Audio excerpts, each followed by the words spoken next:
Good evening to one and all present here. I am Arundhati Mukherjee from Revered Media. We welcome you all to today's webinar on the topic Pragmatic Approach to the Methodology for Repair and Retrofitting of the Structures. This webinar is organized by Indian Concrete Institute, New Delhi Center in association with Civil Engineering and Construction Review, powered by Revered Media.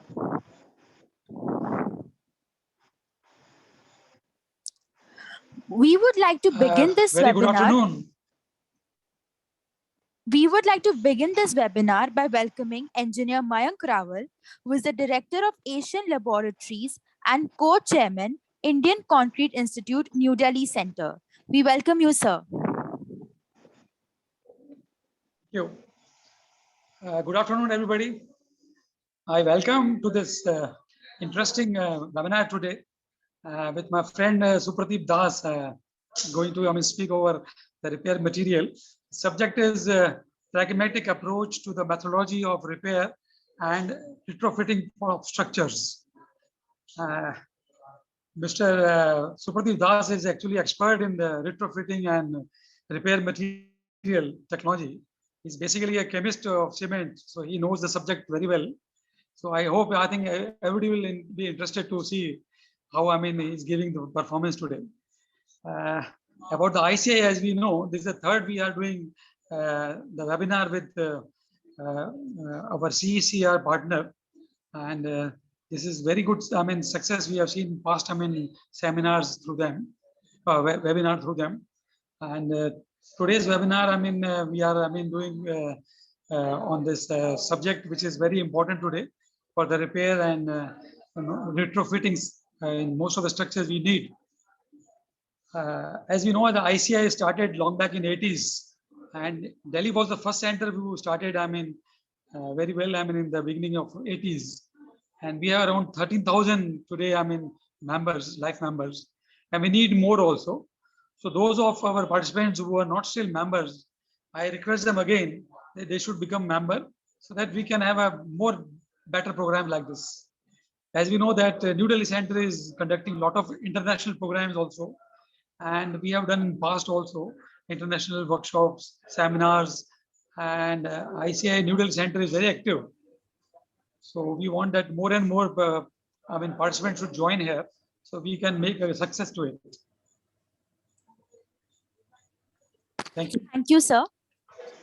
Introducing to you all Dr. VVL Kanta Rao, who is a Senior Principal Scientist of CSIR, CRRI, and Honorary Secretary of Indian Concrete Institute, New Delhi Center. We welcome you, sir.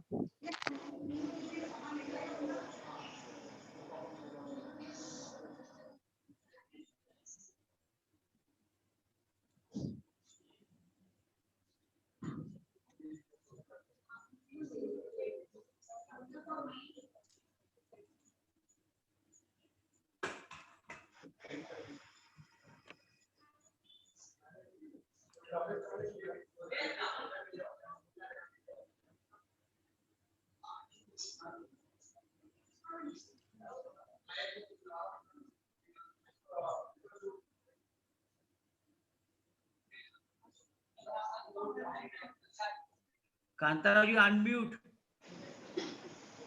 Am I audible now? Yeah, audible. Yes, audible. Yeah, just a minute. Present ICI. Is it visible? Yes, yes, yes. Good afternoon, participants and my dear colleagues. I am Dr. Kanta Rao, Honorary Secretary of Indian Concrete Institute, New Delhi Center. Today I am presenting about the ICI Concrete Institute on behalf of our Vice Chairman, Supradeep Das, who is the speaker today. Indian Concrete Institute ICI is always in the service of promoting concrete technology and construction. Founded in 1982, headquarters at Chennai. It's a premier professional body for concrete technology with more than 13,000 members. The 44 centers spread across India. Singapore Center was the latest to be introduced as the 44th center on 25th of July 2020. Now about 351 organization members are there, and 267 student chapters.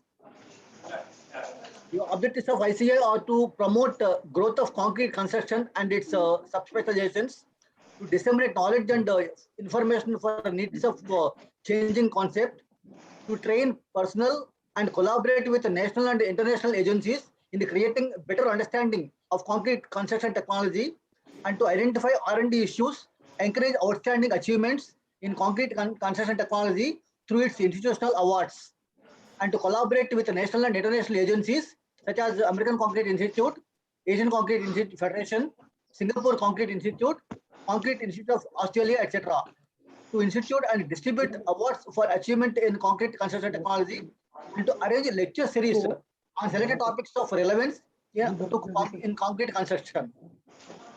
ICA organizes periodical seminars, conferences, workshops, and exhibitions on the subject, and arranges lecture series on selected topics of relevance to concrete construction. ICA publishes a quarterly journal containing peer-reviewed technical papers and technical abstracts from about 40 journals. ICA has also brought about a number of publications and monographs on various related topics. It also provides advisory service for problem solving in design, construction, maintenance, and repairs. ICA in its fold has captains of construction industry, building material manufacturers, leading consultants, designers, civil engineers, contractors, academicians, educational institutions, lab equipment manufacturers, material testing labs, and students. ICA disseminates knowledge through workshops, seminars, webinars, conferences, exhibitions, seminars, training programs, and technical institutions. It has many technical committees on topics such as fiber reinforced concrete, precast construction buildings, concrete admixtures, recycling of C&D waste, decorative concrete, alternative to river sand, industrial flooring, guidelines for waterproofing system, durability, repair and rehabilitation of structures, and mechanized sand, etc. And it has broader publications and special publications on these topics also. It has joint initiative with government bodies such as CRRI, CBRI, CPWD, BIS, BMTPC, municipal bodies, state PWDs, and IRC. It gives away annual awards on lifetime achievement awards for each zone, outstanding concrete technologist, innovative application of special concrete, best paper published in ICA journal, best paper on innovative construction technology, Dr. A. Ramakrishna Award for best project with precast concrete in India, outstanding precise concrete structure, Young Scientist Award. ICA has basically four zones: North Zone, East Zone, West Zone, and South Zone. All zones will have give away these awards, and ICA New Delhi Center has ICA actually celebrates two important events. One is ASCON, Asian Conference on Ecstasy in Concrete, once in 4 years, and also Innovative World of Concrete Conference, once in 5 years. It's a unique platform in which experts from all over the world participate and share their experience and knowledge. ICA New Delhi Center is going to is supposed to organize the ASCON 2020 on sustainable concrete structures, but because of the pandemic, it has been postponed to 2021, and it is expected to be held somewhere in the end of 2021 or early 2022. A separate notification will be issued later. And all zones in the centers in India will celebrate Concrete Day on 7th September of every year to celebrate the formation of Indian Concrete Institute. So we have the student chapters also. Any education institution having more than 50 students in civil engineering or allied engineering branches can request the chairman of the nearby center of the ICI or the vice president of the region or general secretary of the headquarters for their intention to institute or open a student chapter. There are different rules and regulations are there which can be followed. And the ICI has the motto is growth is undeterred, goals are high, and targets are far-reaching. We remain committed to the society at large and the concrete lovers in particular. Thank you so much.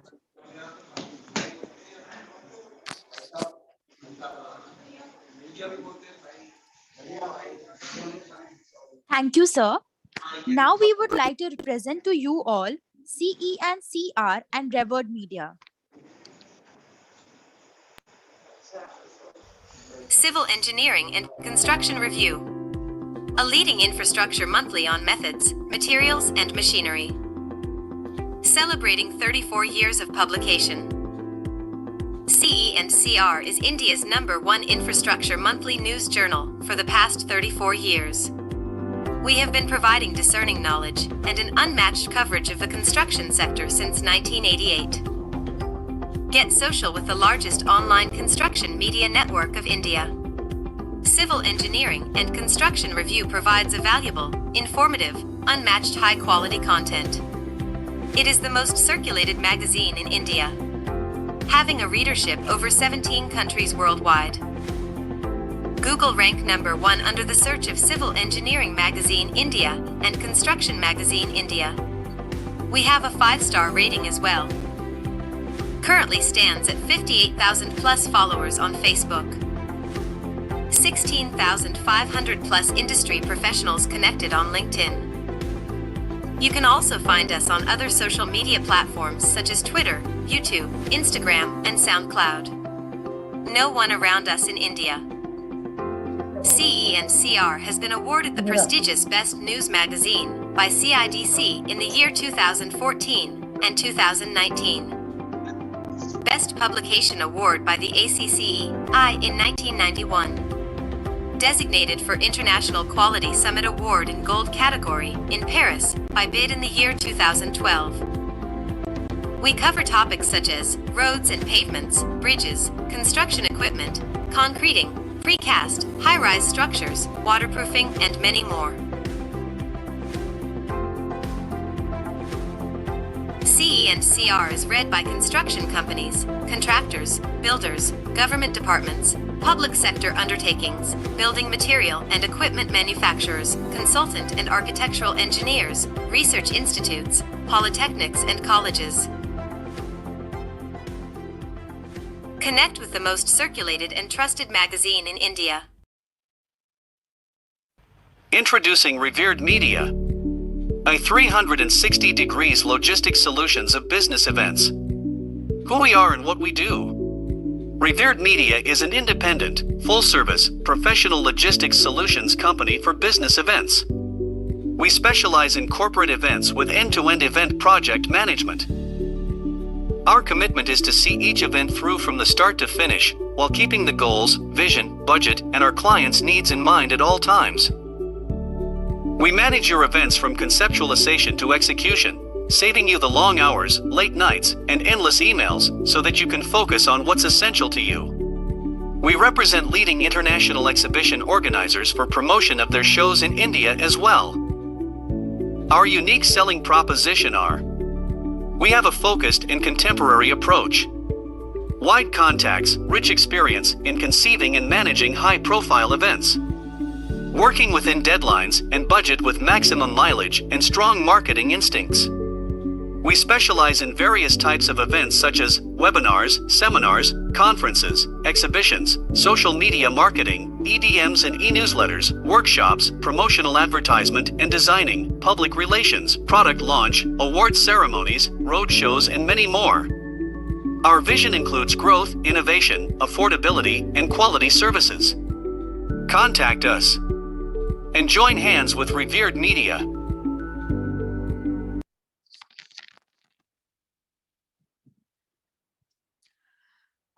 Since Engineer Vinay Gupta, President of Indian Concrete Institute, is unavailable today, I would like to request our moderator, Engineer Mayank Rawal, to introduce our esteemed speaker and panelist of this webinar. Thank you very much. As you know, our president, Mr. Engineer Vinay Gupta, is a very well-known figure, and he need no introduction because he is in this Indian Concrete Institute for almost like more than 10 years, and giving us more guidance on the international conferences and the national workshops and all other. Today we have President Engineer Vinay Gupta with us. About the panelists we have today, I'll just brief out their details. Mr. Anil Kumar Sharma is our panelist today. And just a moment.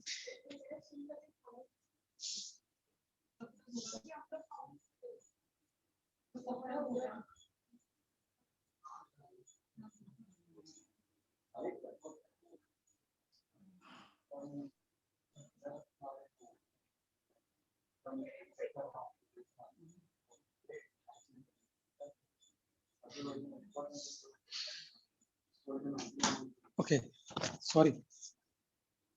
So, we have a panelist. Today, Anil Kumar Sharma is retired from he is a chemical Central Engineering Services UPSC exam. He passed out, and he was a Special Director General North Region in CPWD, and he was instrumental in doing a lot of treatments at the Gyan Bhavan for the waterproofing and other treatments. He has a Lifetime Achievement Awards in 2020 by Indian Concrete Institute, as Best Concrete Technologist of Western UP Award in 2011. He authored first ever international acclaimed reference book on repair and rehabilitation of RCC buildings, and is responsible for removing ban on use of Portland Pozzolana cement in 1988. And he has conducted several workshops and conferences. He is an honorary membership and in life member and currently in Bharatiya Varishta Nagrik Samiti Delhi. Life member in Indian Congress Institute, former chairman of UP and West Ghaziabad Center. He is life member and former director Indian chapter of Indian Congress Institute. Life member of Computer Society of India and former treasurer of Ghaziabad. Life member of fellow of Indian Building Congress. Our second panelist we have is Professor Dr. Bhattacharya, Debashish Bhattacharya. Dr. Debashish Bhattacharya received his BE from Civil Engineering from Jadavpur University, Kolkata in India. And in the same year, he joined Damodar Valley Corporation for the execution of different thermal power projects. He received his MTech and PhD in Structural Engineering, specialization from the Department of Civil Engineering, Indian Institute of Technology, Kharagpur. He joined the Department of Construction Engineering, Jadavpur University, Kolkata, in the year 1997. He is a founder coordinator of the Master Degree Program in the Structural Repair and Retrofit Engineering, the Department of Construction Engineering, Jadavpur University. He is a reviewer of international journals of structural integrity. He has examined many theses of IITs and papers. Professor is also very well known and is a Indian Concrete Institute Society for the Prevention of Kolkata. Presently, he is the Vice President of Eastern Indian Concrete Institute. I want to also read the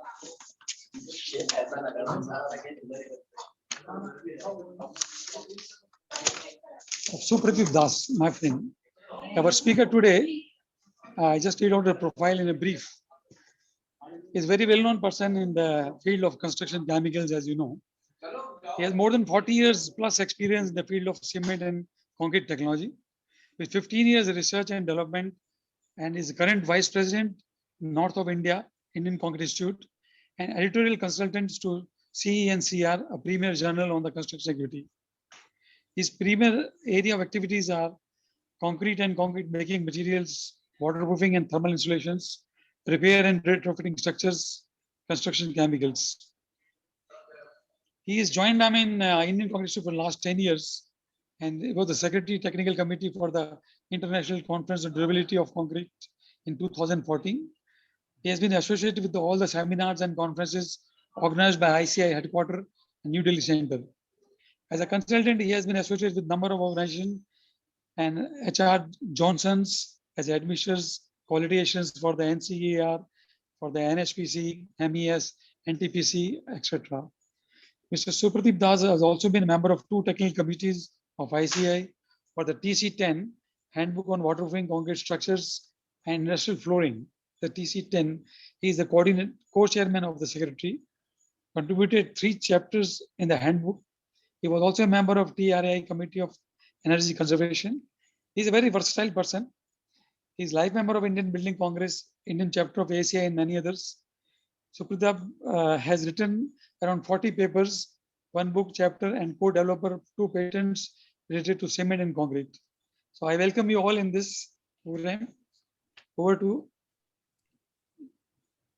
Supradeep Das. Thank you.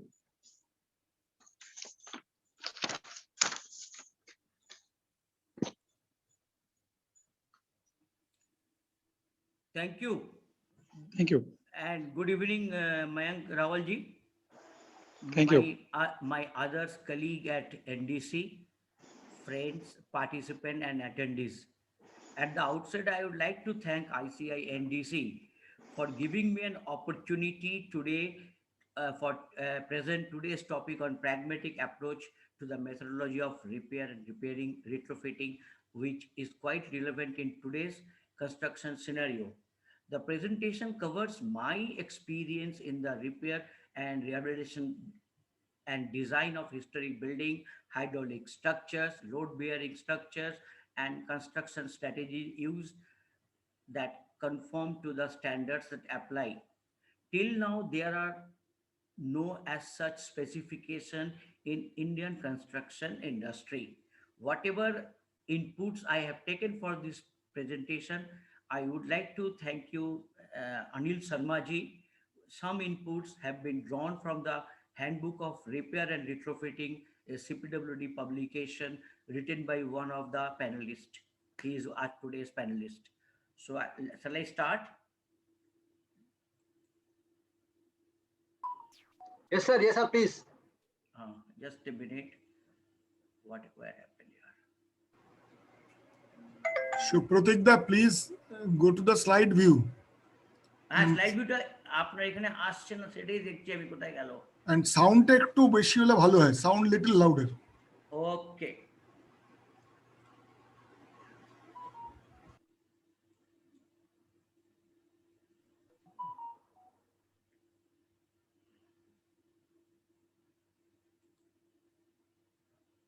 where it has gone?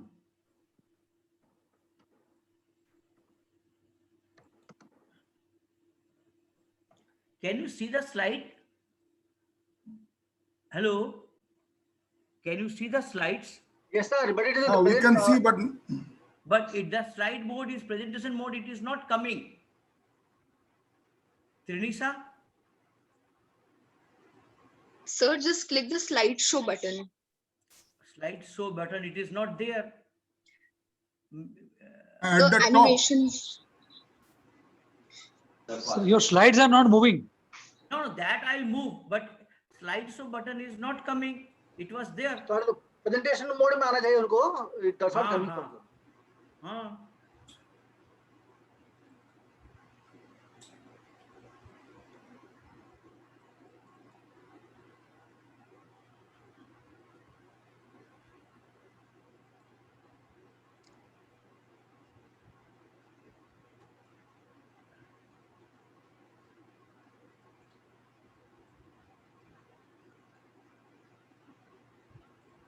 No, it is not coming. Left side, Okay. yes. Okay. Yeah, now it has come here. Yeah. Yeah, you all know that concrete is the most versatile man-made construction material of our times on account of the multiple characteristics such as flowability of green concrete in most complicated form and durability in hardened stage. In the last 2 decades, there has been a rapid growth in the construction activities in India, whether in building roads, highways, flyover, superstructures, dams, nuclear power projects, and others. Can you hear me? Yes, sir, we can hear you. A bit louder, sir. Bit louder. Okay. So in the recent times, there have been a construction boom. I was talking about that, whether it is a highways, seaports, airports, residents. So everywhere this concrete is being used in a substantial quantity. But what happened while constructing these structures, life expectancy parameters is worked out on the design stage for its perform adequately. Accordingly, the expected economy life of various structures have been derived or designed like Mr. Das, are monumental you building. using microphone? Sound are Yeah. coming very feeble. So if you can little bit louder, I do not Okay. know. Okay. Okay. Okay. Now it is Yeah, coming. Okay. It's fine. and now it is better. Acha. So what happened? The expected economic life of or the life expectancy of the building is designed based on its type and nature. Like monumental buildings, it is 100 years. Framed structure, 75 years, or load-bearing structure, 50 to 60 years. However, these expectations are not realized in many occasions because of the structural deficiencies, standard non-standard material, substandard, and physical damage. In many cases, it has been observed that the structures develops or showing signs of distress. In some cases, repairing measures become necessary within 5 to 10 years of its construction or the completion of the structure. Premature deterioration can arise from a number of causes, and the most common being the violation of the specification. In my presentation, I had divided into uh, um, uh, four sector. One is that the distress, the cause of distress, and then the investigation, then the product to be used, and the methodology for repair and retrofitting. So, causes of distress. Distress means damage to the building, the concrete structure. The concrete may suffer distress or damage during its life period due to number of reasons. It may be due to the selection of material, planning and application, design deficiency, poor workmanship, maybe due to the deficiency in process and its failure in the design professional. Because of the varying conditions under which is it produced at various locations, the quality of concrete suffers occasionally either during the production or during service condition, resulting in distress. Now you see the design deficiency. There may be several accounts of the deficiency due to the design faults, like accounts of error in designing, fundamental behavior of the structure. Maybe the designer or the structural engineer is not conversant with the type of structure he is going to design. Inadequate attention to accommodate movements, structure, shrinkage, thermal effects, like for bulk concreting, where there is a chance of a thermal effect, where there is a chance of shrinkage. Uh, Sometimes people just don't look at these problems of the concrete. So ultimately, the concrete or the structure deficiencies are there, and they uh, this suffer. Improper detailing of the reinforcement. There is a proper specification in the is code how much reinforcement to be added in the concrete. Sometimes people, for as a safety measure, uses higher quantity of reinforcement. The designing, the placement, these are all basically creates lot of design deficiency. Then we have got the construction deficiency. You can see from the photographs the construction deficiency, the not proper cover is there on the reinforcement, selection of material, the material to be selected as per the Indian standard specification. It is sometimes people just cooperate or compromise with the quality of the material. I have seen in my life, in my 40 years of experience, there are several occasions where the selection of the material which is not conforming to the IS, but still it has been used. So, in that case, what happens in a long run? The concrete suffers. Then misalignment and misplacing of the reinforcement, inadequate covered during the construction, that I'll tell you. Also, I will discuss in detail. Then the failure due to construction load. Now comes the most important distress, that is due to chemical attack. Whatever you see, little of the distress in the concrete, they are basically corrosion reinforcement of the reinforcement. Then we have got alkali aggregate reaction. I think most of the attendees are aware of the corrosion reinforcement. If the proper cover is not there, if the concrete is not dense, not compact, there is a possibility of moisture movement in the concrete. And this is an electrochemical process. So the reinforcement corrodes. And what happens, that I will discuss. Then we have got alkali aggregate reaction. In this case, the aggregate, reactive aggregate, in India, we do not have. But what happens, the stain quartz is a type of reactive aggregates basically found in quartzite and dolomite, that reacts with the alkali content of the cement, and you get alkali silicate hydrate. And that is a voluminous product. It reacts, and the result of the reactant is available. It's a long run reaction. So after 20 years, you may get the result. You may see there are cracks, volume expansion. We started in India from NCB. We developed one method, and we first time we could see that there is an alkali aggregate reaction, that too in Hirakund Dam. Hirakund Dam was built in, I think, the 50s, and the alkali aggregate reaction, it showed lots of cracks, voluminous cracks, concrete became unsound. At that point of time, we thought of something else, but ultimately we could see that this was due to the alkali aggregate reaction. Then the sulfate attack. Sulfate attack, it reacts to the concrete, and then we get calcium sulfoaluminate or ettringite. It is also an octahedral structure. It reacts. It's a very fast reacting product, and we get a disintegration of the concrete. Then we have got seawater attack. The chlorides that attack, if it is chlorine content is very high, it reacts with the concrete. That's why the chloride content as per IS standard has been fixed in so many construction chemicals or admixtures.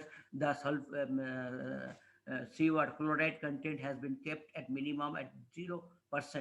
In some case, if you are using a calcium chloride as an admixture in concrete, you can not a reinforced ordinary concrete, then you can use it only up to 2%. Then we have got efflorescence. Efflorescence, these are the calcium hydrate silicate CHS gel. They are leached out from the bottom, and you start getting this type of leached out calcium hydroxide, and these are also come out through the pores of the concrete. Then we have got the biological corrosion, that is due to the microbiological induced deterioration. They also resulted in corrosion of concrete by producing acids, including organic and inorganic acids, that degrade the concrete components, and they compromise the integrity of sewer pipelines and other structure. The formation of algae on the concrete, that also a result of a microbiological corrosion. Then other causes of distress are poor workmanship. You can see the workmanship. The people are compromising that gap between the two formwork with a jute bag, and that basically sometimes reduces the increases the porosity, reduces the water content in the concrete. So it is a very, and why this happened? Because we are using very unskilled labor, not conversant with the concrete practice and application. So in long run, the concrete suffers. Then we have got the abuse. You see, when a complete in operation a structure, there has been a lot of abuses like splitting, urinating, increase of dead load on the roof, and that creates lot of deterioration in the concrete in the long run. So, and there are also, now we see this, there was a accident which happened in, I think, Vizag recently. That was a slide from that place. Then this is one of the flyover, that also due to the mechanical effects. Then you can see the critical example of poor workmanship. There are 4 slides you can see.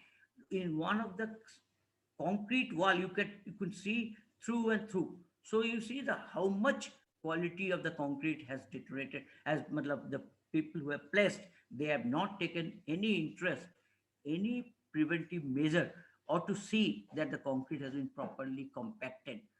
So that is the result. In this case, it you can see it looks like there is no cement in that concrete. So that's why you can see the reinforcement has come out. You see the very bad compaction. The reinforcement, you can see the wooden former has already become a part of the concrete, and you see the junction of Sir, the. if you can come close to your mic, sir, maybe your voice can be louder, sir. Okay, I'll do that. So Please, what please. happens, you can see this, where that beam and the column has joined. What is the quality of that concreting? So these are basically the example of poor workmanship, and due to this, concrete suffers in our country. This is the main reason for the deterioration of concrete. Or then another distress is caused by the fire. There are lots of incidents where fire occurs on a concrete, and concrete is brittle at a higher temperature. So what happened? It damage is extensive damage because of the high temperature, and then sometime it happens that it bends, resulted in deformation of the concrete. So this is also one of the cause of, but these are all man-made disaster. Then we have got the cracks in the concrete. That also a distress. There are 2 types of cracks. There are non-structural cracks, where it is basically occur on the surface on the concrete, but it may not harm, but sometimes it becomes a point of seepage and leakage and led to the corrosion of the concrete. Then we have got the structural cracks. These are basically indication of the failure. It can be an overloading, which I have already discussed, inadequate design, that also. So this structural crack is really an important issue and very grievous issue. So this should be immediately checked. Then we have got a thermal cracks, that for a bulk concreting we use low C3A cement, or we use add supplementary cementitious material which are endothermic in reaction, so that lots of the thermal changes will not be there, differential volume change will not be there, and the concrete will be safe, and there will be no much thermal cracks will be there. Then we have got plastic shrinkage, which I have discussed. This is as per ACI 305R. Plastic shrinkage cracking is frequently associated with a lot of hot weather concreting in arid climates. So you will find in India, in Delhi especially, you will find this type of plastic shrinkage cracks in concrete. So I have given you the distress, the happening or occurring on a concrete, abusing concrete, not monitoring the health of the concrete. So what happens? Concrete suffers, and then there are lots of distress on the concrete. So what is then why rehabilitation? We have to envisage restoration of the structural system as close as possible of the original position. Secondly, the distressed structure needs to be brought in line and level of the required strength, so that it can put into service, or it can have the durability of the same age, same duration, endangering its safety and utility. So there is a need for 3 Rs. 3 Rs means repair, restoration, and renewal engineering. Repairing I have already discussed, restoration, returning to a normal healthy condition, and renewal is the renovation and restoration with the creative application of the scientific principles. So 3R is very important factor while going for restoring a distressed structure. Now, while going for renovating a distressed structure, we have to, our back of mind, we should have how this has to be done. There should be a proper step. First, we have to check the cause of damage effects, then the repair analysis, why it has damaged, why the concrete is in distress. Then there are two aspects of this: the user need, who will be using that, and the project need, who will be carrying out the repairing. So user need has got an urgency, aesthetics, and lifespan. They are concerned with the primary uh, primary problem of the concrete, or no, it and that project needs, they have a very technical aspects: environment, contractability, effectiveness, whatever they are going to use the material or the system, it has to be an effective. Then the determine the repair strategies, how to go ahead, and then methods and material, and ultimately the durability. Okay. So first, if we go for the investigation of the concrete, a damaged concrete, our first step will be the visual inspection. Visual inspection, it is the most versatile and powerful NDT method. This is because we are not breaking or making that concrete, or using any destructive method to break that concrete. It is just a visual inspection that will give you lot of information about the type of distress, why there is a distress, all these things, and inspect, and visually you can inspect. And then if required, then you can go for non-destructive testing evolution method. In that case, these visual inspection will be relevance while going to that those tests. Now there are certain visual observation I have put in three of the slides. You can see that the reinforcement is really corroded. They are all government buildings, they are roof buildings. The water sipped from the top and corroded the reinforcement, and there is no cover concrete as such. There is a slight cover concrete, but that is basically a, a masonry mortar which we have taken out. You can see the concrete is very compact, but there is no cover as such, so the corrosion has taken place. So there are certain places you can see and mostly you can see the lack of cover. In some cases, lack of specified cement binding material. Third is the corrosion taken place in the structure. These are all you can see, that the corrosion is, that continuity is not there. So it loses its tensile strength aspect of the concrete. So this is a very, very, very important factor. That's why when you go for this retrofitting, repairing, we go for rewiring of the structure. That will come. You can see some of the typical damaged structures. You can see this is a water retaining structure, and then what is there is a lots of cracks developed. It's maybe due to the water sips from the top, and then it affected the columns. So this was in Chandigarh, and this is a cement silo which was just due to design failure. The concrete failed, and it really it was beyond the repairing stage. It collapsed on the ground after some time. Now investigations. We have got 5-6 instrumental investigation in the concrete. Like Pandit is there, then a Smith hammer is there, concrete core test as per IS 516, half cell measurement for magnitude to assess the magnitude of corrosion, or to study the RC members, we have basically profometer, cover meter, which can give you the diameter of the reinforcement, the primary reinforcement, but it has got some limitation. It cannot measure the presence of two layer of reinforcement. Only the peripheral reinforcement, it can give you some indication. Also it can give you that, since it also gives the diameter of the reinforcement. So when there is a corrosion in the concrete, so diameter, it affects the diameter of the reinforcement.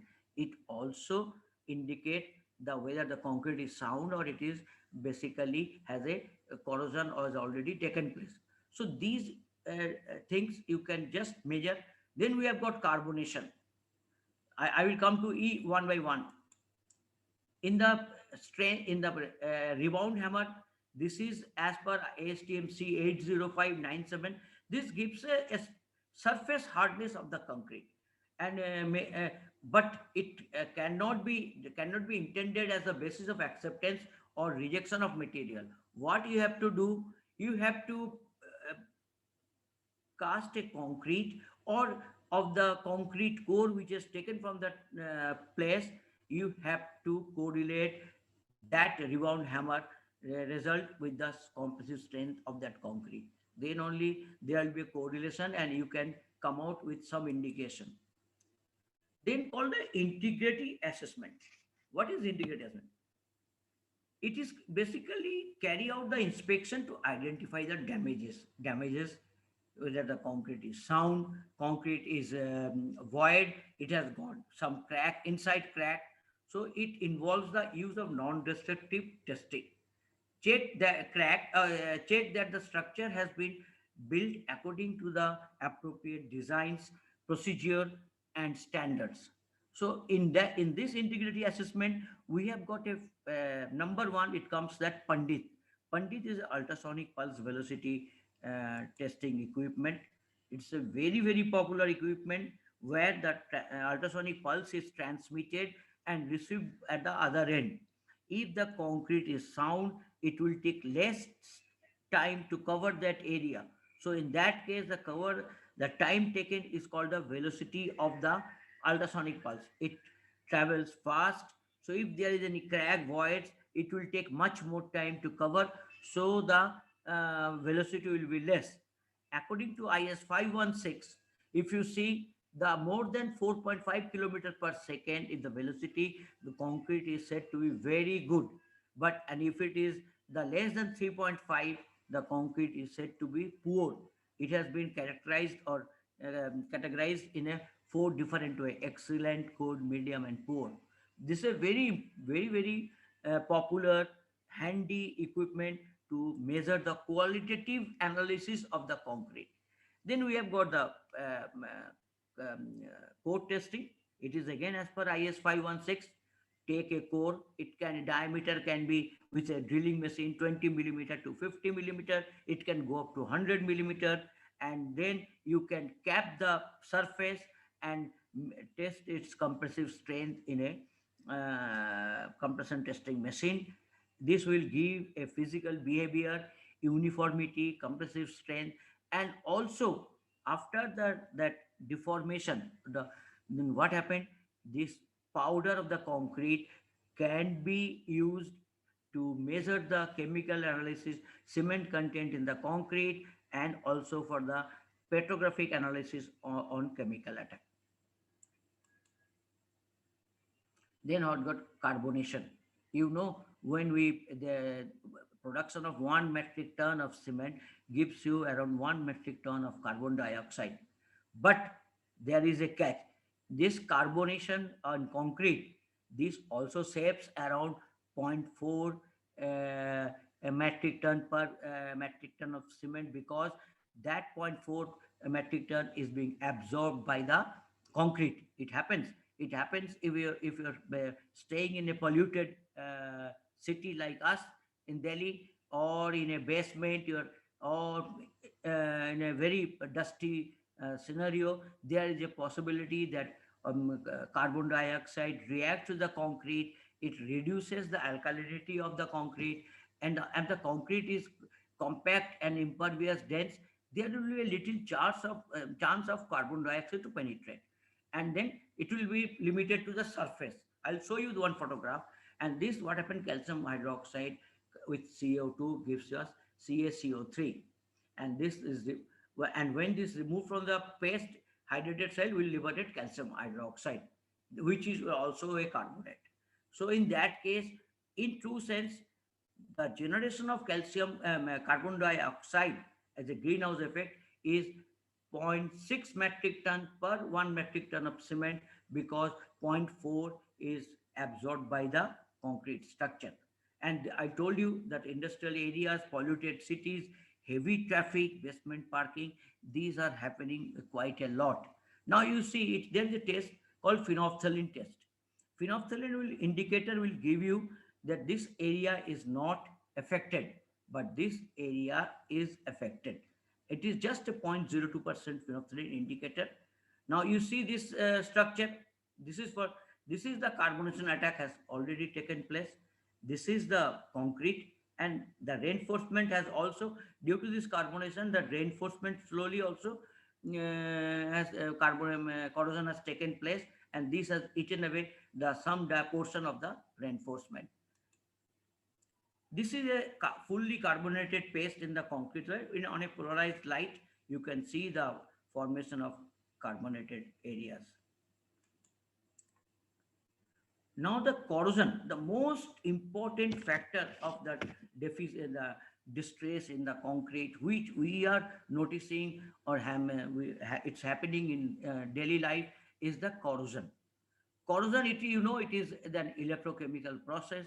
When it reacts, it reduces the cross-sectional of area of steel. The tensile capacity of steel is affected, reduces steel's resistance to fatigue damage. Whatever the photographs I have shown to you or the slides, they are mainly 90% of the distress was due to corrosion. And what effect it has done, that also you have seen. Now these are all, you know, this electrochemical process, the mechanism, moisture and oxygen is also part of that game.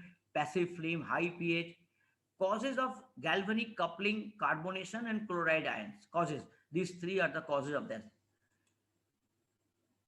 Now, how the mechanism is corrosion, everybody knows, I think the attendees, it has happened because of the presence of moisture, and that moisture reacts with this passive steel as cathode, and slowly there is a rust formation. Fe2O3 converts to Fe3O4. The molecular volume is more of the rust, and then there is a cracking, busting and swelling of the concrete. So you can see the concrete is nearly, it has reduces the diameter.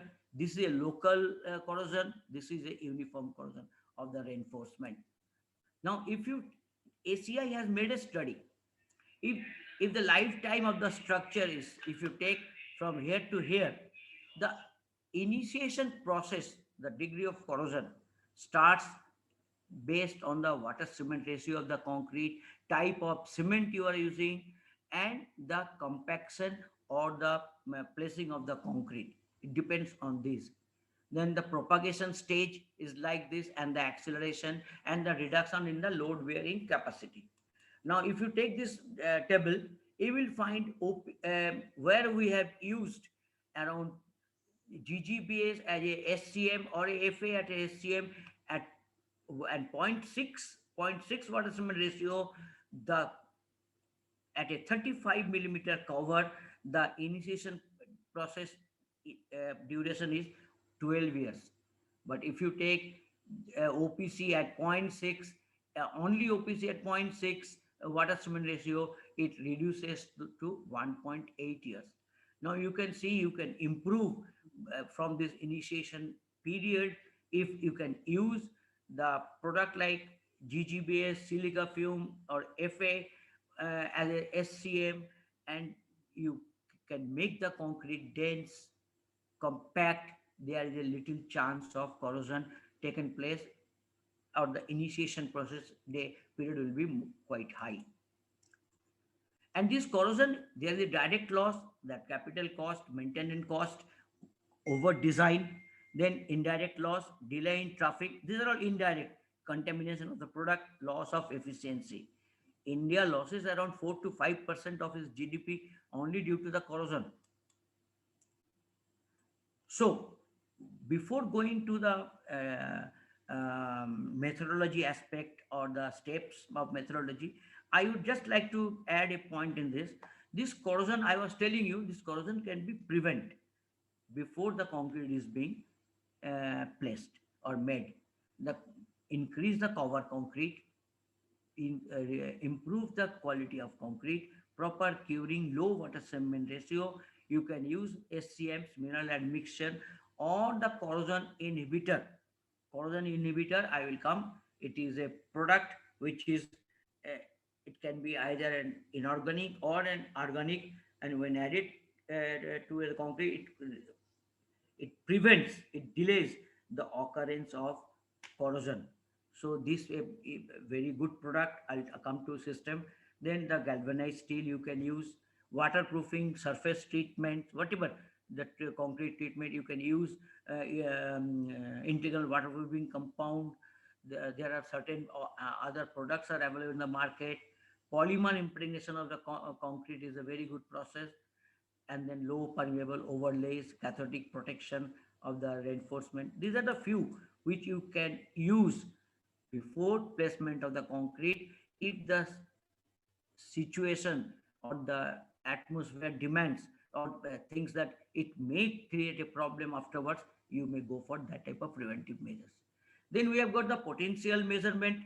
Potential measurement, it is basically quantify the corrosion taken place in the concrete. One thing is that you can see visually there is a corrosion, concrete is burst, spelled, expanded. So that is the one way. But if there is any corrosion has taken place, you can use copper sulfate impedance voltmeter, and that according to ASTM has come out. If it is less for more than 450 millivolts, the corrosion is quite high. This is the half cell potentiometer which has been developed by ACI, and then it has been covered by the ASTM. Then there is a concrete cover meter. I did discuss about this. That is gives you an indication about the location, diameter of the reinforcement, and the diameter of the concrete. Reinforcement I have told you, and then measuring cover concrete. But it is limited to only first layer of reinforcement. So this is also a very good method to check the occurrence of the corrosion in the concrete. Now we'll come to the methodology proposed. What is the first methodology? The first step is to restoring and preserving the passivity. That means in the concrete, we have to, in the reinforcement, we have to carry out certain treatment which by which the passivity will be restored. Then restoration of damaged reinforced concrete. Where the concrete has been damaged, concrete diameter has been reduced more than 20%, we have to go for replacement or rebarring of that reinforcement by tacking from that one place to another place, and then use it as a rebarring, as a additional concrete reinforcement in the concrete.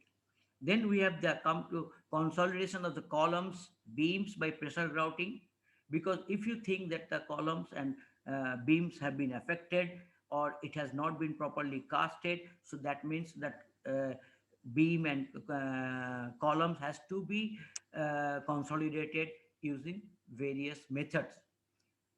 Then jacketing and columns using micro concrete or self-compacting concrete or a high-strength concrete, which is better. It should be a self-flowing, self-leveling concrete. Then we have got another system which is called wrapping, coating using carbon fiber, and finally protective coating on the surface. So methodology of treatment, basically the surface preparation of the concrete is very important. Surface preparation of the reinforcement. If there is a rust is there, that rust has to be removed. Rust has to be cleaned. Rust has to be, you have to see that there is no loose particle adhering to the reinforcement. Provision of additional reinforcement. In the surface preparation, if possible, we'll put a zinc-rich primer on that so that the further corrosion, further electrochemical reaction takes place. Then the application of corrosion inhibitor, treatment of reinforcement, pressure grouting, provision of bonding agent, jacketing, strengthening of concrete, cement use, screed model with acrylic copolymers, protective coating with transparent polyurethanes. These are the some of the product or the methodology steps I have used in my repair and retrofitting cases, and has given a very good result. I'll come to that also. Now, if you see the pre-treatment guidelines, if you see that concrete is spalling, there is a settlement in the concrete, then we have to put scaffolding. We have to use propping so that there should not be any accident. Concrete may fall down any point of time because it carries a weight. Then the dismantling of loosened concrete. Wherever you are treating a concrete, an affected concrete, damaged concrete, you have to see that there is no foreign material or loose material adhered to the concrete. Like you say, when I am removing the concrete from the affected reinforcement, we should see that reinforcement is not affected, and the mortar we are removing at least 25 millimeter beyond the reinforcement. Then only there will be a proper bonding between the new material and the old material. You see, we have used the zinc rich primer on the reinforcement. The rebarring, you see, this reinforcement is affected, and then we have used a new reinforcement. So these are certain areas where I've done this. And then where the concrete was very poor, you can see the rebarring has been done again. You see that rebarring is done here also. So rebarring means if it is the rust is more than 25%, that means the tensile capacity of that reinforcement is lost. So you have to replace with a reinforcement which can improve the tensile strength of the concrete. You can see these are some of the where we are using zinc rich primer, rebarring, coating. These are the few aspects of the treatment methodology. Now I was talking about the corrosion inhibitor. Basically it's an admixture, a chemical, inorganic or an organic. It basically increases the passivity of reinforcement and other embedded steel. So what we do in a concrete column, we drill a concrete packer, we fix a packer, and then we inject this corrosion inhibitor. And what happens? This goes all over the concrete, and in the long run, durability of the concrete enhance the passivation or the anodic areas of the embedded steel. This has been a very must. Nowadays, whenever you are using designing a concrete, clients or the consultants are prescribing, specifying corrosion inhibiting admixture for their concrete. These are the various non-returnable valves. You can see this is being this valve. The packers are designed depend on the type of type of material you are pressurizing or injecting. I'll come to that. So, and then injection grouting we do. Injection grouting means when there is a column is there, you just cannot strengthen that column by using a micro concrete or a high strength concrete. Initially, we have to consolidate that structure.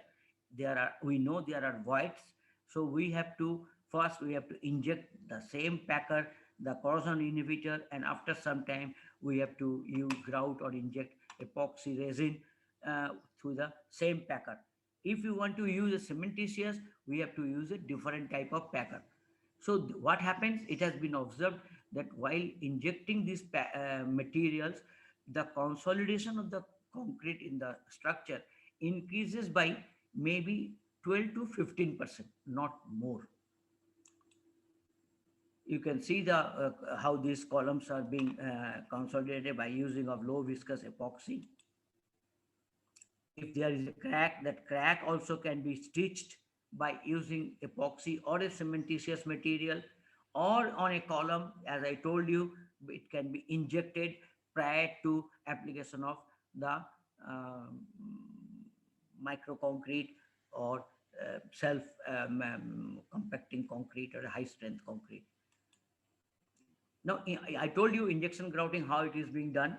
These are basically a 20-meter hole is drilled, and then on a grid pattern. It is always only in the stitching you can put at random on the cracks. Otherwise, you have to take a portion on area, and then you have to use this these packers on a grid pattern, and then you have to inject these materials which I have just shown you at a pressure of 2 kg to 3.5 kg per centimeter square using a pressure grouting machine. These are the different types of pressure grouting machine. This is for the cement, this is for the epoxy, and this is for the polyurethanes. You know, sometimes if there are cracks and that cracks is influencing water to seep out, what we do? We go for two-stage grouting. If we use the polyurethane grout as an expandable polyurethane grout, it's a very fast reactive material. Once this has been injected, the capillaries have been blocked, and then we go for the cement grouting. So this is also one method, very useful method. These are the different type of packers: epoxy packers, polyurethane packers, cement packers. And then you can use it. Then the concrete jacketing is there. Concrete jacketing, you can use a conventional concrete, sprayed concrete, shotcrete, or a high strength free flowing micro concrete. How this is done? If this is a column and there is a additional reinforcement is required, after the additional reinforcement, corrosion inhibitor and the low viscous epoxy is injected one by one, and then we use a bonding material to bond between the old and a new surface, and the micro concrete or the self-compacting concrete is poured. So this is jacketing of a column where it is affected from all the four sides.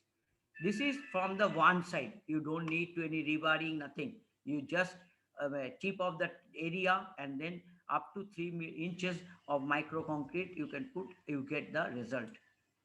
It is different where when the corrosion is less than 20%, so there is only one reinforcement, and when there is a corrosion is more than 20%, then we are using 125 millimeter, because there are two levels of reinforcement. So these are different designs for carrying out the strengthening of the columns. And the micro concrete which I have been using is between the our test strength gives around 500 kg per centimeter square at 28 days. These are the few slides on the jacketing. This is the jacketing has been going on. And now the products used, very important. I have used, or the generally rust converter or the cleaner.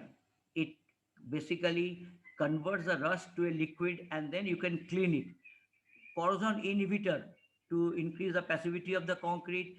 Zinc rich epoxy coating to prevent further corrosion of the concrete. Reinforcement. Low viscous epoxy for grouting, for consolidation. Epoxy based bonding agent, bonding between old and new concrete.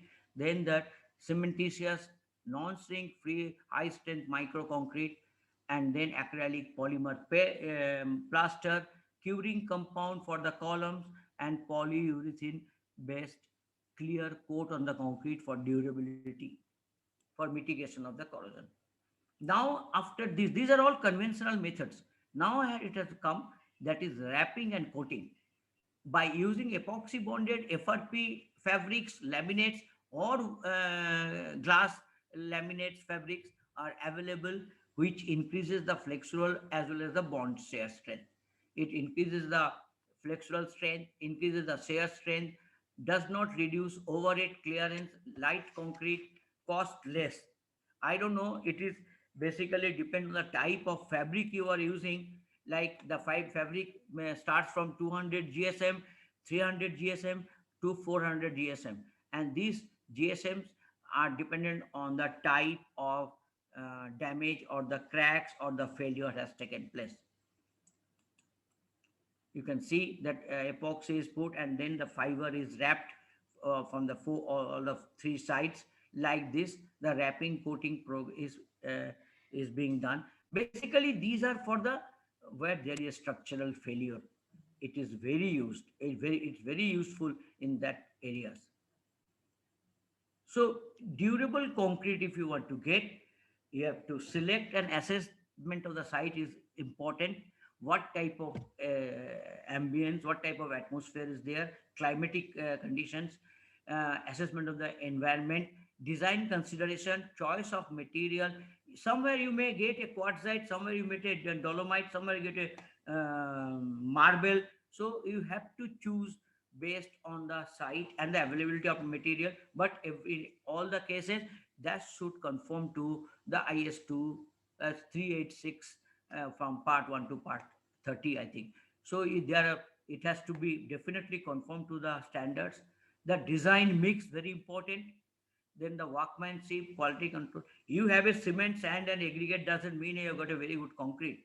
It depends on the choice of material, proper mix design, mixing, pouring, compaction, and then curing. Then only you get a proper durable concrete. And then it needs a maintenance and timely repair. That means health monitoring of the concrete is very important. Reasons of failure. Today, if you see, the performance of the repaired concrete structure is often not up to the mark. This is because repaired concrete structures prematurely fail irrespective of developments and enhancement in repair materials and technique. As a result, the repair works lead to waste of time and property, money. Several studies have been conducted to specify the cause of premature failure in repaired concrete. For instance, the wrong diagnosis of the defect causes inappropriate selection of a repaired material, workmanship, failure of remove defected concrete. So if you see, the 16% is due to incorrect diagnosis, 38% inappropriate design intervention, 15% inappropriate specifications, 19% poor workmanship. So these are the various 5, 6. The, after study, we have derived these are the cause of the failure in the concrete repairs.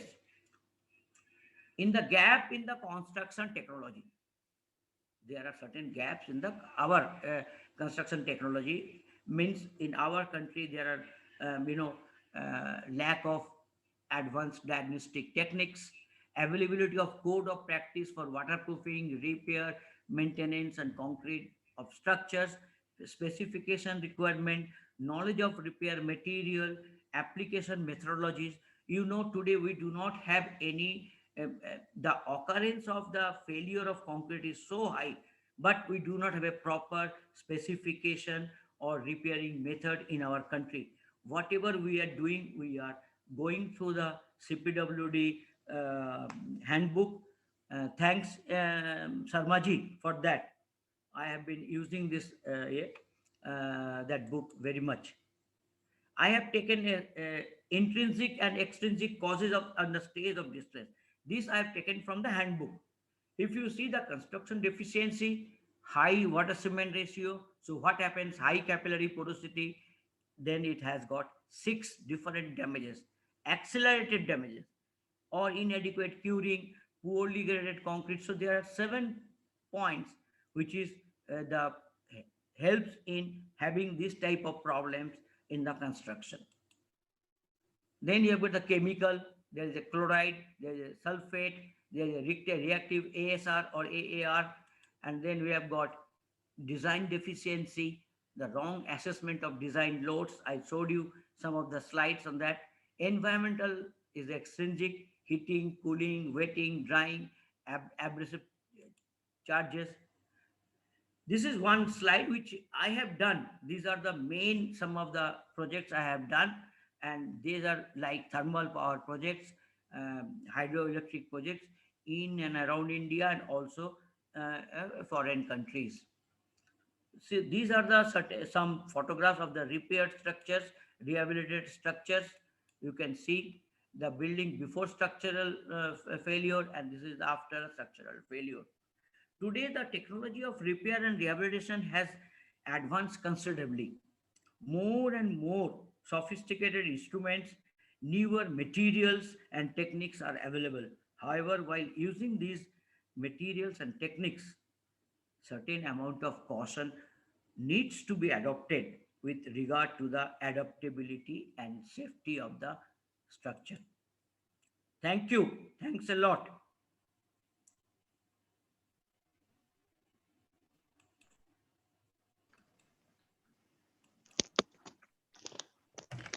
Thank you very much, Supradeep Dasji. Your presentation was very, very useful and very effective and very precise about all the requirements for the repair and rehabilitation of a structure. Now I invite, our panelist, Dr. Mr. A.K. Sharma, our CPWD Super Engineer earlier, and Dr. Bhattacharya, Dr. Bandyopadhyay, to kindly give our comments for this presentation. Thank you.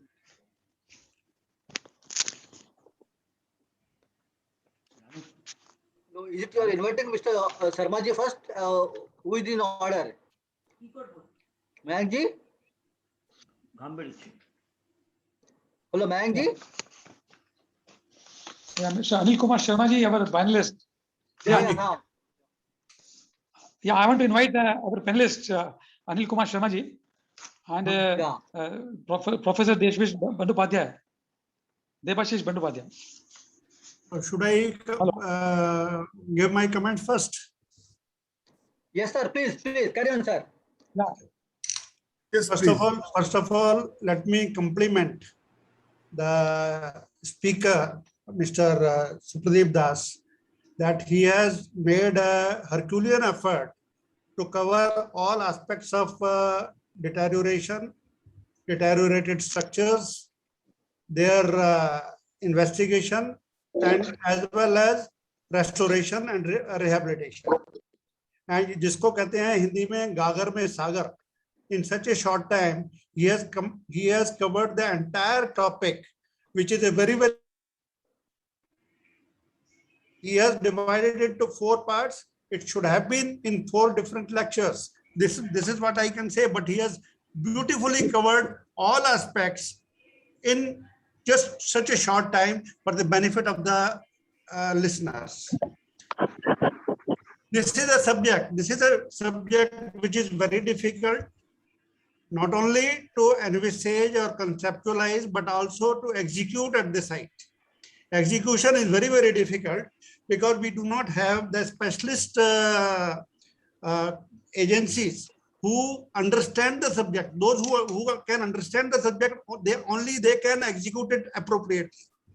So as far as the understanding is concerned, understanding even amongst the civil engineers of this subject is relatively low.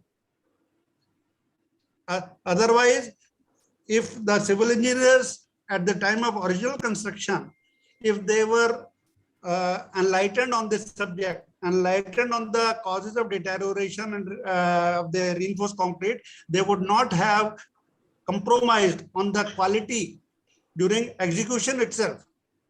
And the main factor for the quality of concrete, for which should not invite the necessity of repair and rehabilitation or early deterioration, that is the control on porosity of the concrete. Yes. Higher the porosity, lesser the life of the concrete. More chances of chemical attack on the concrete to reduce its alkalinity. And alkalinity is the core to the life of the concrete, life of the reinforced concrete. So an emphasis has to be laid by the people, those who are constructing new construction or those who are doing the repair and rehabilitation, on ensuring that the porosity is minimized and it is made as good as non-porous material. Whatever repair materials have to be there, those have to be as good as non-porous, so that the environmental attack or chemical attack should not take place to reduce the alkalinity of the concrete, which is called carbonation. He has already covered it. So my understanding of the subject is that an emphasis has to be, people have to understand this aspect, that porosity of the concrete is the root cause of the need of repair and rehabilitation of the building, RCC buildings. So this is, and another aspect is on the materials. As far as the repair materials are concerned, there are hardly any Indian standards available in the country. We are all governed by the marketing people, those who are doing the marketing of the repair materials, and they largely either make the civil engineer enlightened, or they make fool of them to sell their products. This is a scenario which is continuing ever since I started the practice in 97, 98, even after 20, 25 years, same practice is continuing. However, to deal with, stop this practice, to enlighten the civil engineers, an effort was made in the form of handbook, which had been brought out by CPWD. Till before that, probably if this book was not there in the country, my understanding is the people would not have been enlightened on the subject appropriately. Rather, these construction material manufacturers would have ruled, and they would have fooled the civil engineers. So anyway, so my concluding remarks are, there is a need to enlighten the civil engineering students, and this small component of the durability aspects of the reinforced concrete have to be included in the curriculum of the undergraduate students. Number two, there is a necessity to have the codes of practice for testing of the repair materials. That is missing, more or less missing. As far as the investigation techniques are concerned, these investigation techniques, whatever have been covered by Mr. Supradeep Das, these are very well, and these are the practices prevalent in the practice. So with these remarks, I conclude this thing. BIS code should come forward for repair materials. Thank you. Thank you very much, Sharma sir. And also I want to thank Dr. Bhattacharya for giving their nice comments on the subject. I now request Dr. Kantarao sir to see the question answers. Sir, he has not given, sir, till now. I have not yet. I have not yet. He has not spoken till now, sir. Please allow him to speak. अरे रावल जी क्या कर रहे हो? हाँ? Rawal ji. हाँ. Dr. Bhattacharya has not spoken till now. Myself, Devashish Bandyopadhyay, Sorry, sir. respected Supratik Das, Dr. V.V. Kantarao, Mr. Anil Sharma, and Engineer Mayak Rawal, and all the listeners. First of all, I want to congratulate Mr. Supratik Das for very lucidly covering most That's of the relevant aspect of repair and retrofitting. I want to put some salient features, because Engineer Sharma has given a very beautiful thought on this aspect. First, in our university, Yadavpur University, in undergraduate course, I want to assure Mr. Sharma that repair and rehabilitation of structure is a compulsory subject in undergraduate. And we have started a master degree program on repair and retrofit engineering in the for the professional engineers in the evening. So these are two inputs from my university end. Now, during my undergraduate days, Professor Piyush Kanti Shom was a renowned professor throughout the India. So in one of the class, he told that to be a tailor is very easy, but the tailor who can repu, that means repair the garments, require a lot of knowledge. The knowledge of the already fabricated shirt, the knowledge of the repairing stitch, as well as what what will be the effect after that repairing. So now the role of civil engineering is like a doctor. Earlier days, it is only obstetrician. So they are only going to construct new buildings, new structures. Nowadays, the civil engineers has to diagnose that NDT. Mr. Das has been covered most of the NDT methods. Then he should know different medicines that are the repairing materials. And finally, like different trade of you can say doctor, that is MBBS, surgery, or whatever may be, the civil engineer has to execute. Mr. Das has given the insight from a very practical point of view on this repair and rehabilitation of structure. Now, as I am a national fellow for earthquake engineering education, seismic retrofit word actually came from seismic consideration. Nowadays, it is used for performance enhancement, and this is becoming very, very important because most of the structure in the high seismic zone are not adequate. So retrofit, what Mr. Das has covered with jacketing, fiber wrapping, etc. But my only one humble submission is that only the knowledge of material is not everything. You have to combine it with the overall holistic structural analysis. Otherwise, sometimes whatever 38% Mr. Das has told that the repair, failure of repair, that is without going into the analytical aspect of the whole structure. If somebody wants jacketed, then stiffness will also be increased, and that will attract more earthquake force. So these are to be considered in detail. And I think what Mr. Sharma has emphasized, that still the market is mainly given by the manufacturer of the material. But with the civil engineering, concrete engineering community, we should come forward so that the proper repair material can be implemented with proper execution methodology, which Mr. Das has also emphasized. With this, I thank New Delhi ICI Center also on behalf of Vice President East for raising a very important topic. Thank you. Thank you, sir. Thank you so much. Bandyopadhyay sahab. Thank you very much, sir. Mr. Yeah. Bandyopadhyay. Yeah. Thank you very much. I have one suggestion. Why you not present a paper or give a presentation on the seismic retrofitting? Okay. In continuation, my retrofitting. Yes. Then it's seismic. Why you are not?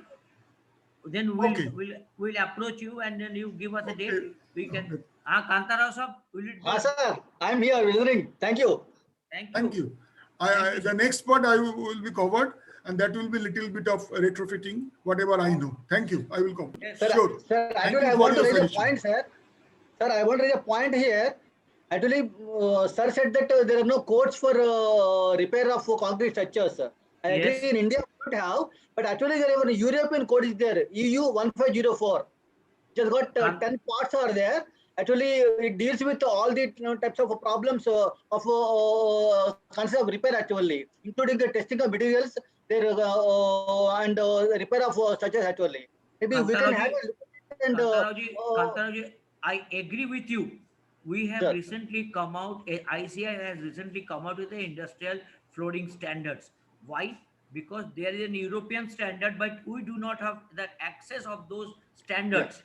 That's true. So in India, unless and until some sort of efforts or impetus to be given so that we come up with a proper repair and retrofitting specification, causes, reason, kinetics, material, solution, then only, because there are lots of cases of distress is happening in India, but we are not a single, except the handbook of that CPWD, no standard specification. Very correct. Some questions are there, sir, from our participants. Although I answered some of them, but I want your answer actually. One Uma Maheshwari Kusuma asked a question: to investigate the current strength of concrete, can we not use Capo test? Capo test is there. It has come. Capo test is a very good relevant test. Which really we can use Capo test. we can go for capo test. But is it not a destructive, sir? Partly destructive test actually. Slightly destructive, like you are taking out a core and then testing, but we are putting it in IS 516 as an NDT test, and also, but it is not so.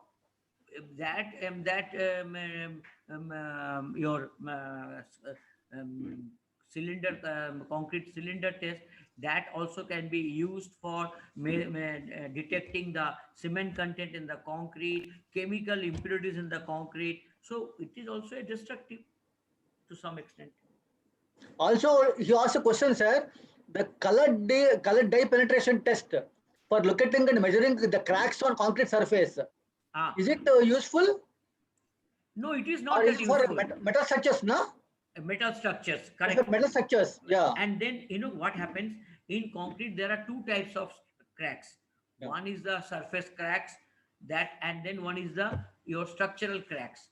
In the structural cracks, there are different methods to measure the structure, that crack, that deformation. In plastic shrinkage cracks or the surface cracks, there are different methods. Sir, one more question there.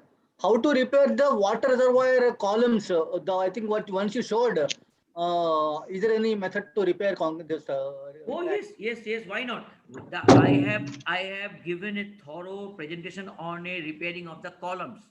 The columns means the column, if it is deteriorated, it has failed.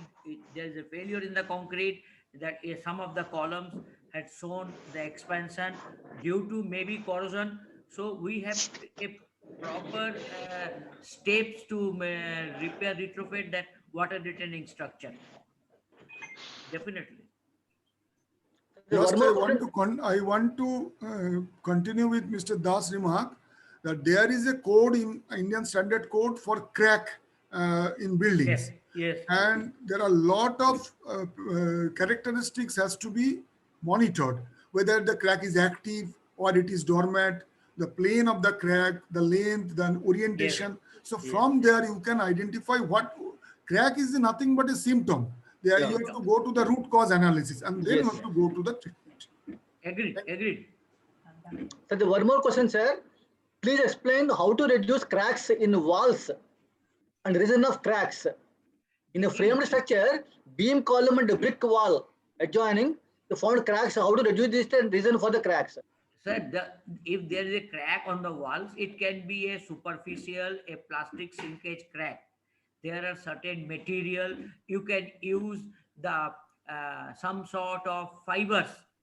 Today fibers are available that will arrest the formation of cracks. But if there is a crack on the beams, columns, concrete, there needs to be investigated, because that may be a structural crack. So that should not be taken into light vein. Sir, one more question, sir. Just now somebody asked, if concrete cube is not achieved the minimum strength at 28 days, what has to be required to ascertain the strength of in the structure? Sir, first thing, what people are doing, I'll tell you. If suppose by the Smith, they are going with the Smith hammer test. Smith hammer test is not the correct test to measure the compressive strength of the concrete, because it has to be correlated with a concrete of the same strength or the same category, and then you can derive. Whatever I have seen in Delhi, the people who are going for this evaluation, they basically have only that concrete test hammer, and that is not the correct way to measure. But if there is a crack, if there is a strength is less, we have to strengthen or consolidate that concrete by injection grouting, an epoxy, or a microfine cement. Then there will be a possibility. I fully subscribe what I fully subscribe what Mr. Das has mentioned, that Smith hammer must not be used for evaluation of the strength of the concrete, old concrete, evaluation of the old structures, evaluation of the strength of the concrete in old structures. This is absolutely wrong. Those who are doing it, so they do not have the knowledge of the subject, and they will be arriving at a wrong result. So Smith hammer test can be used to evaluate the strength of the new concrete only at the end of 28 days strength. As And rightly that- said by Mr. Das, that it can be used only for the new concrete, not for the old concrete. Old concrete has already carbonated. It has hardened. Because Smith Hammer tests the hardness of the concrete, and hardness of the concrete is related to the strength of the concrete. Hence, the old structure where concrete has carbonated, surface of the concrete has carbonated, there Smith Hammer test will not give you the strength of the concrete. Thank you. Sir, but there is a suggestion that to remove that carbonated layer concrete and then test it actually. So somebody suggests that also. Very correct. You have to remove the carbonated depth. Yeah. And then you can go. Exactly. But for whatever Mr. Sharma said, that is also true. You have to do a calibration for that type of concrete. Only then you will get the idea. Then only, yes, you have to correlate with That will be for new concrete. That will be, you can calibrate it for new concrete, not for the old concrete. No, for old concrete, you have to remove the carbonation. And yes, then yes. if you do, Agreed. and if you do the calibration chart accordingly, there are certain calibration chart which is Bayesian method updation, and that is a very good. I have read in a journal, and that is a very good approach for that. Smith Hammer, undoubtedly, it is used by the repair and rehabilitation experts, and even I had been using it. It is only meant for the purpose of relative comparison. Yes. Only you compare the two different concretes, not for evaluation of the strength of the concrete. You have to have a combination of treatments, combination of equipments to come out with a qualitative and quantitative analysis of that concrete. Only with a Smith Hammer, but what happened in India, I have seen in Delhi, with a Smith Hammer, people are started opening up the companies, going for estimation for determining the strength of the concrete, quality, behavior of the concrete. That is wrong. With only a Smith Hammer will not give you the indication. Sir, one more question, sir. I think we have got some time to discuss some of the questions, sir. Yeah. In concrete jacketing, how the grade of concrete to be used? For instance, the strength of existing concrete is 25 MPa. If high strength concrete is used for jacketing, it may lead to shrinkage effect. How the grade of concrete to be used? Means what type of grade to be used? I think that's the question probably. For jacketing. It should not be the less than the concrete strength. And after that, we are using a bonding material. I know the concrete shrinks after attaining the ultimate. So there is a possibility. That's why you are using a bonding material between the old and the new concrete. Let me supplement on this. Please, sir, please. The practice, whatever is followed, that is one grade higher than the parent concrete that is used for the purpose of carrying out repair, including jacketing. If we are doing the jacketing, if the original grade of concrete was M25, then we should go in for the M30 grade for carrying out the repairs to the existing structures.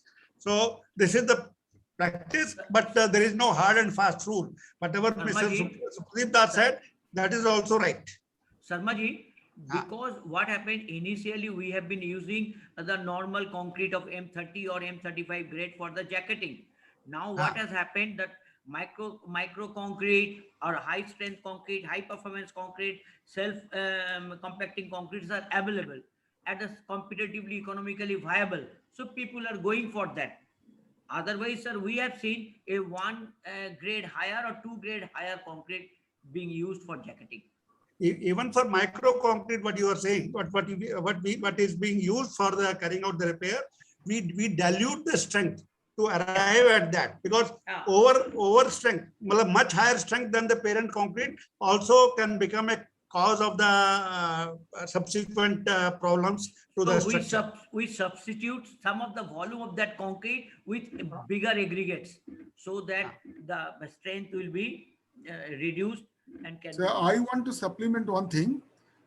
We did some of the testing of different grade of concrete of a old structure. Whatever we have concluded that the strength of the your jacketing is not of so much important. The important is the confinement effect and the sharing of load with the old concrete. In most of the cases, what happens, they are behaving in a two different manner. Until unless the proper load distribution from the old concrete to the newer jacketed concrete is coming into picture, you will not get the full effect of retrofitting. So therefore, anchoring or bonding between the old and new concrete is very important. And whatever Mr. Sharma said, that one grade of concrete from the earlier existing concrete is sufficient enough. Yes. One more thing, one aspect which has been probably very important, very important for the benefit of the listeners and those who are attending the webinar. That is, whenever we are carrying out the repairs to any RCC member, that RCC member has to be, you see, you are applying the repair at the zero stress. So Yes. that RCC member, the surface, the interface between the old and new concrete, old concrete and the repair concrete, that has to be at the same stress level. So stress relieving by propping and supporting the main structural elements, that is very important. Very If important. you do not carry out the stress relieving of the structural member being repaired, then that repair will not be long lasting. It will go away very soon. So that from this point of view, stress relieving of the RCC columns or RCC beams before we apply the repair material or we carry out the jacketing of the RCC columns or jacketing of the RCC beam, the stress relieving by propping and supporting is very important. And that must be understood by all the repair and rehabilitation specialists, those who are getting it done. Yes, Mr. Sharma, I fully agree with you. Actually, I am also going to tell the same thing. But in practice, most of the people do not relieve that stress. Do not do that. Do not do that. In practice, people are missing that part. Even This the is the minimum wrong practice being carried out. even the minimum safety aspect, what Mr. Das has told, that is also not being followed. They are just doing the, it's a wrapping type of thing.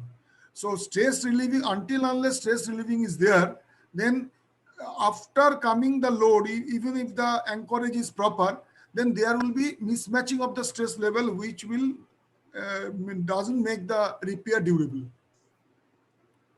Sir, our friend Professor Bhattacharya supplements your point by writing that elastic modulus of repair material shall be the same as substrate concrete.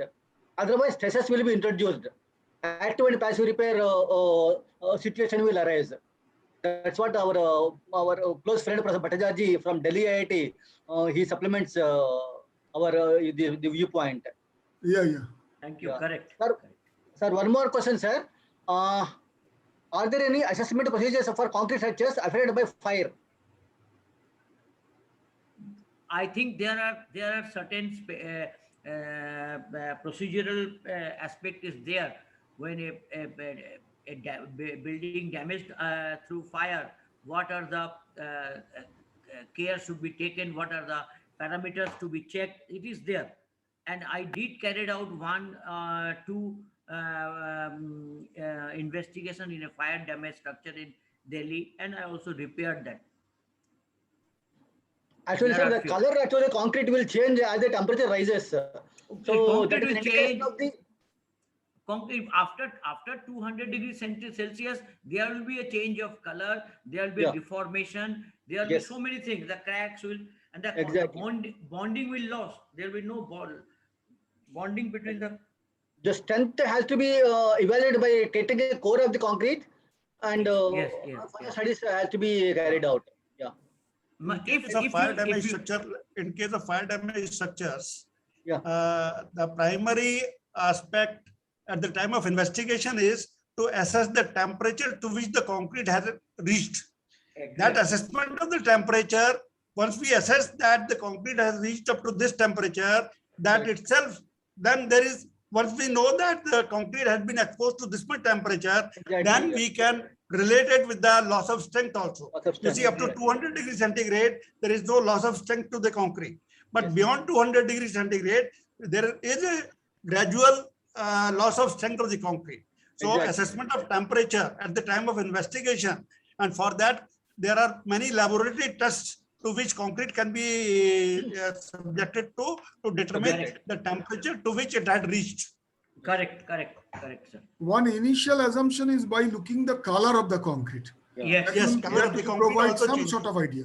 Yes, sir. Color of the concrete also gives an idea of the temperature. Yes. Temperature of the concrete. That's what. but it has been often found in our country, if there is a structure damaged by fire, people generally go by the deformation, the crack appearance, and the color of the concrete. They don't go for those elaborate chemical or testing facilities. They don't. Another important aspect is the temperature gradient. Yes, That is that also very important in case of fire damage concrete. TGA, DTA, or front pressure suggests Yes, yes. these two have to be carried out on concrete specimen Yes. to assess the damage to the concrete. DT and TGA Very is very correct. important. Very correct. Very important. These are the laboratory tests. Yes. Yes, Yeah, yes. these are laboratory tests.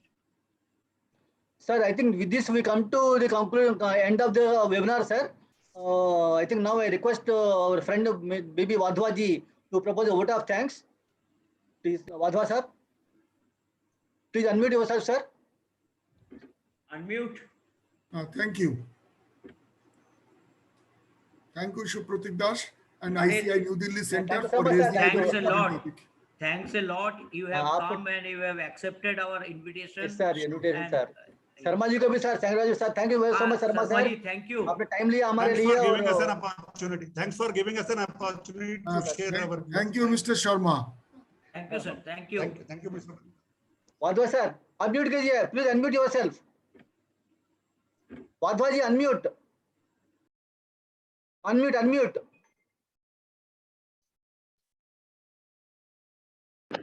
हाँ sir, now ready, yeah. Ready? Yes, sir, now it's okay. Yeah, please. Good evening to respected speaker, Sandesh, moderator, all participants and organizer of this webinar. First of all, I would like to thank the organizer of today's webinar who gave me an opportunity to thank you everyone, which is a matter of honor for me.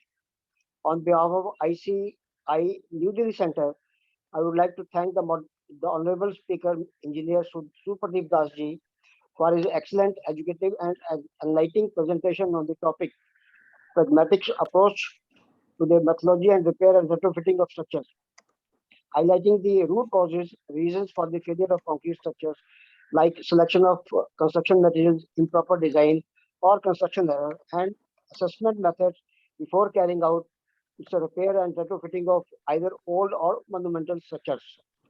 He laid stresses on the regular health monitoring system, which is being rigorously not adopted in our country. I thank you, sir.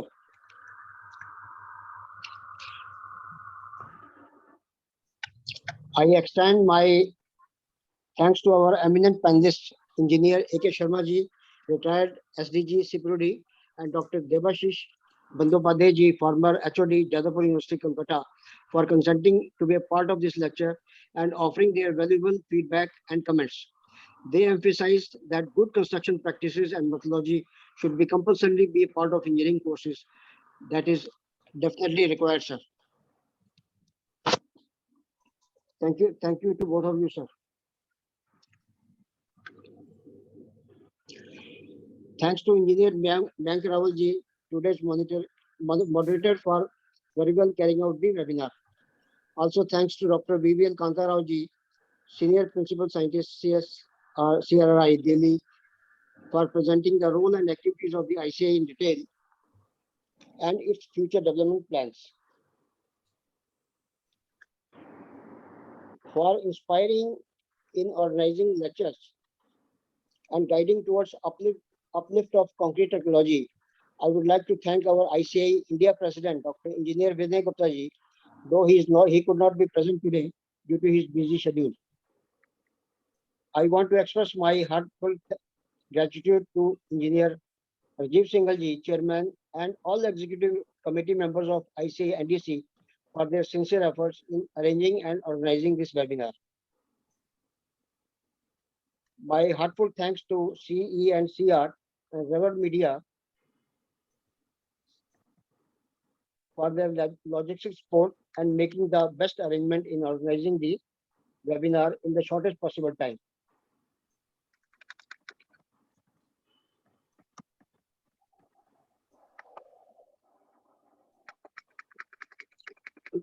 last but not the least, I'm also obliged to all the participants and express my gratitude for their active participation and making the webinar successful.